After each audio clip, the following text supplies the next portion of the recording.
হয়েছে যে তাদের জমি দখল করে নিয়েছে শাহজাহান বাহিনী। আর এই যে সব গ্রামের মহিলারা এখন এখান দিয়ে পার হয়ে এই যে ভেরির আল ধরে ধরে যাচ্ছে, এদের রাস্তাও নেই, যে গ্রামের কোনো রাস্তা নেই, এই আল ধরেই সারা বছর যাতায়াত করে। এদের থেকেই সেই জমি সব লুটপাট করে নিয়েছে শাহজাহান বাহিনী।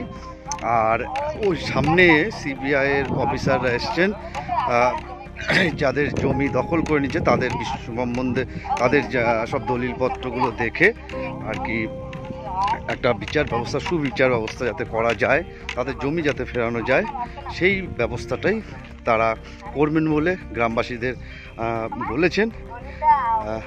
এখন দেখার বিষয় কতদিনে তারা জমিটা পায়। এই সব গ্রামবাসীরা যাচ্ছেন ওইখানটাতে, আমরাও সেখানটায় যাচ্ছি, দেখি।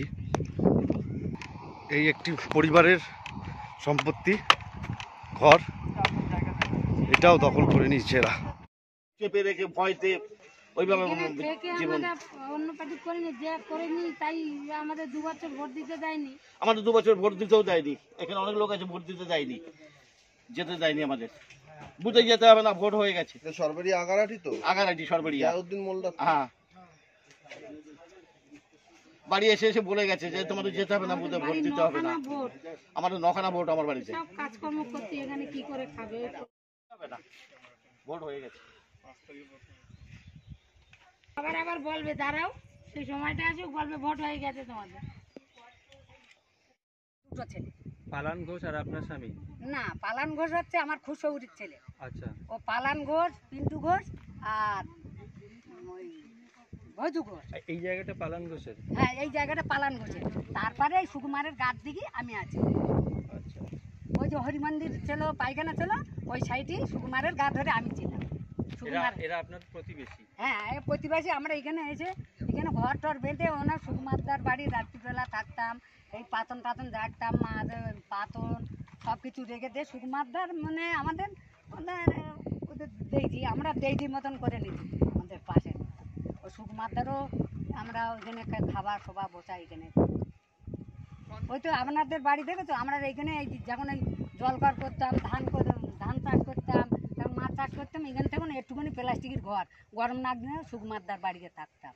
ওই সুকুমারদার সঙ্গে আমাদের প্রায় একেবারে ভাইয়ের মতন পরিচয় মতন হয়ে গেছে। আর এখান থেকে যা কিছু গন্ডগোল যা হচ্ছে, থানায় ডাকতেছে, নেতাতে ডাকতেছে, ওই বিটপলি এইরকম তোমাদের মতো নিয়ে যেন সব এসে কাগজপত্র দেখলেও সুকুমারদা ফোন করে আমাদের ডেকে দেয়।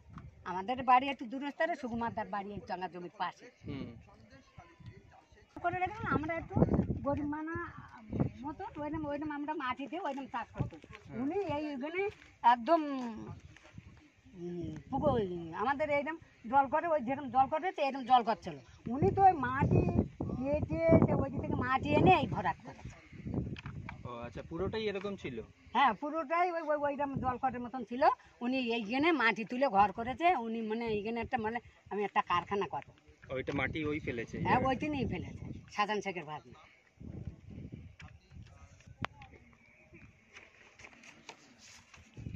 ওই যে আমরা সুকুমারদার কাছে সব কাগজপত্র আমাদের আছে।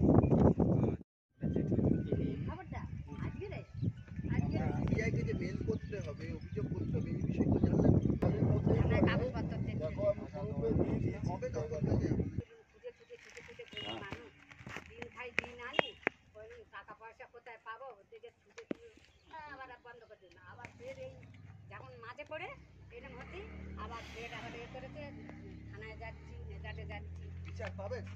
তো বললেন বিচার পাবে।